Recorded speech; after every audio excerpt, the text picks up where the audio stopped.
Well, guess what, everybody? Today we're going to talk about voodoo dolls. And before anybody gets all upset asking why this white cracker motherfucker is talking about voodoo dolls, I just want to reassure you that I am a scratched palero in a religion called Palo Mayombe. I'm also an initiate into the 21 divisions, which is voodoo. So whether you like it or not, I'm initiated into these religions, so I have the right to speak on them. Now, getting that out of the way, and the reason why I have to start my videos like that when I start talking about anything diasporic when it comes to African religion, and also anything that's Native American, is because a lot of people get upset when white people are teaching other people about the traditions. They don't think it's my place. I'm Puerto Rican, I'm Hispanic, and yes, I do have the ancestors to call on that are both the Taínos, the people who populated the Greater Antilles when Christopher Columbus showed up, and I have African ancestors that were slaves that were brought to the New World. I went on an ancestral journey, and if you want to learn about the kind of magic I practice, well, guess what? You can go to my YouTube channel right now, and you can watch my free course on witchcraft and magic. You can also look at all of the wonderful playlists that I made talking about all of these traditions that I'm associated with. Now, that being said, the title of this video and even the image I used in order to promote this video is not what you think. We need to have a brief conversation about spirit dolls and what they are. Hollywood has done absolutely nothing but reinforce the negative stereotype when it comes to voodoo, the spirituality and the religion of voodoo, and also glamorize some of the practices in order to instill fear in other people.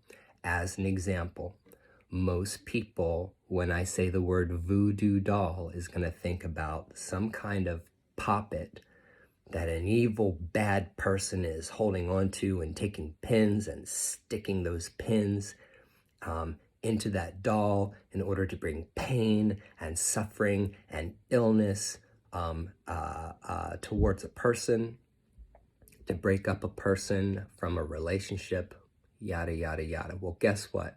People have done shit like that in all cultures, in all ethnicities. People of all colors and all over the place have made effigies that represent people in order to curse, hex, or jinx them.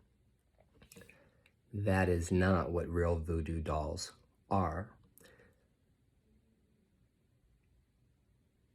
Puppets, spirit dolls, voodoo dolls, and other images of people, even statues that are used in my tradition, are used to represent spirit and represents spirits.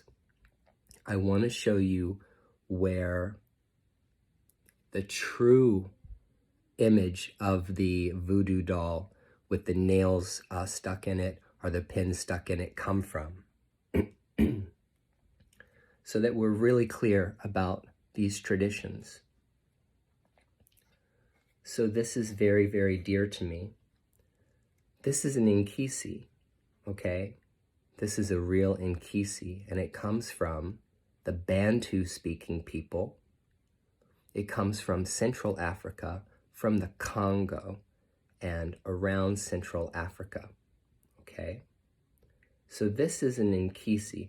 This is a doll that was made by an African shaman in order to heal and promote healing in an individual who needed it. So as you can see, this is a very special kind of wood that has been carved in order to represent a person. And if you notice this little mirror here, you can see it's a mirror, you can see my face in it. You see this little mirror that's in the abdomen of this particular we'll call it a doll, okay? Inside the abdomen of this doll, it is stuffed with herbs, magical herbs, that are going to promote health and wellness and protection for the person that this doll is made for. Now, why are the nails sticking out of it? Well, as the shaman is consecrating this particular doll, what he does is he sits and he beats the nails into this particular doll while saying mantras or incantations, whatever you want, which is going to consecrate this doll and also bind the spirit so that it actually is a protective charm or talisman. Okay, you can look at these as protective charms or talisman in the form of a doll. So this particular Inkisi that I dedicated to my Congo spirit, who helps me in the tradition of Palo Mayombe. So this doll was used for and is used for protection and for healing purposes, okay? Even though this is a doll with nails sticking out of it, it is a very, very different concept than some evil voodoo priestess stabbing holes into a particular doll. Here's another kind of doll. This is a poppet, okay? These are very, very easy to make, and I am actually going to be showing you how to make this poppet, or a poppet like this. It's very, very easy to do with not a lot of materials. This is also, I made this. So this particular poppet is used also for the same purposes. It can be made consecrated, it can be filled with herbs or crystals or any other kind of magical ingredients that I want before I wrap it up and I put whatever gown or dress I want on the poppet and whatever ribbons or how I want to bind it with what kind of ribbons. But this actually serves as the same purpose as the Inkisi does. It just looks different. I make these for friends and I make these for clients. I sell these. Depending on the purpose of the doll, it could be for love, it could be for prosperity, it could be for healing, okay? And when I give this doll to someone, it acts as a talisman in order to help them, protect them. In my tradition, we also use dolls to represent spirit guides, because sometimes a spirit guide will want an image to represent them. And this particular doll right here represents Oya. As you can see, she has a multicolored, beautiful skirt, this long, beautiful skirt. She actually has, on her little feet, she actually has ruby slippers. But this doll was made for me by another practitioner of Caribbean spiritism, Caribbean spirituality. In Espiritismo Criollo, she has a little necklace here. I usually fix it, but she's got a little crystal necklace that I gave her. In Espiritismo, which is spiritism, creolized spiritism and creolized mixed or crossed spiritism that comes off the island of Puerto Rico and Cuba and other places in the Caribbean, we will actually dedicate a doll to a spirit guide to represent them, because representation is important.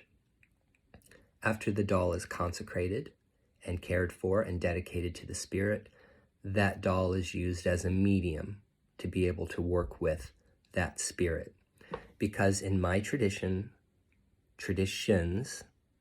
magic is very, very, very palpable, and it's very hands-on, and it is very connected to creation and to matter. I work with the spirit of nature, and I also work with spirits of the dead. That is my practice, okay? Voodoo means spirit. It can be spelled Voodoo, Vodou, Vudu, Vodun, which is what it is actually called in Benin in Africa, is Vodun, or some other variation of it. So you could spell voodoo many different ways, but the word always means the same thing, which is spirit. And so I just wanted to show you what real puppets and voodoo dolls look like, and explain to you the purpose and reason for them. When I talk about voodoo or I talk about witchcraft, both, whatever, palo, hoodoo, whatever, and I talk about magic, I explain in my course here that magic is a knife. It is a tool. And depending on the intention of the person that's holding a knife will determine how that knife is used, okay?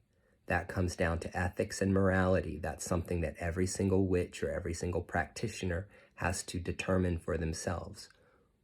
They have to determine what their ethics and morality are, what they are willing to do magically and what they are not, period. That's up to each individual person. That is not codified in any kind of way by any of these religions or spiritualities.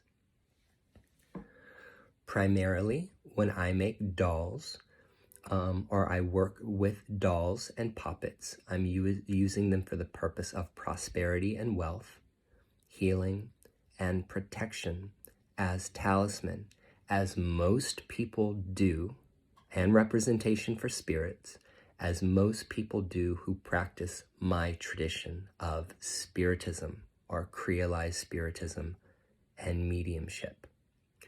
Now, in an upcoming video, very, very soon, I'm going to actually show you how to create a puppet like this, which is made with just some Spanish moss, some popsicle sticks that you can get at Michael's or at the craft store. Oops, she's got stuff all over her now. Some ribbons, some materials, and some buttons for eyes. Okay, so we're going to be learning how to make a puppet just like that, and how we can bless it, how we can fix it, and how we can give it to our friends in order to bring them love, healing, protection, and all of those positive aspects of voodoo and magic and witchcraft that people practice. So I hope you enjoyed this video. I hope it was educational, and I hope you go watch all of the videos in this series and playlist.